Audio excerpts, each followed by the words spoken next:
Praise the Lord. మార్చి 30వ తేదీ 2024. ఈరోజు దేవుని వాక్యం. నేను గొర్రెలకు మంచి కాపరిని, మంచి కాపరి గొర్రెల కొరకు తన ప్రాణం పెట్టును. యోహాను సువార్త 10వ అధ్యాయం 11వ వచనం.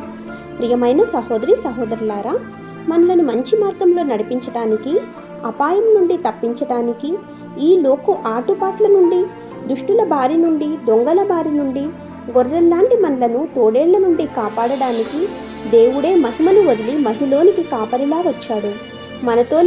మనలోని ఉంటూ శత్రువుల నుండి కాపాడడానికి, నెమ్మదిగల జీవితం ఇవ్వడానికి వచ్చిన మంచి కాపరి యేసు ప్రభువు. ప్రాణానికి తెగించి గొర్రెలను కాపాడిన దావీదు కంటే మనలను కాపాడడానికి, రక్షించడానికి, పరలోకానికి చేర్చడానికి తన ప్రాణాన్ని అర్పించిన యేసు నిజమైన మంచి కాపరి, ప్రేమగల కాపరి, జ్ఞానవంతుడైన కాపరి, ఎటువంటి పరిస్థితుల నుండి అయినా కాపాడగలిగిన ప్రభువు. ఆమేన్. God bless you.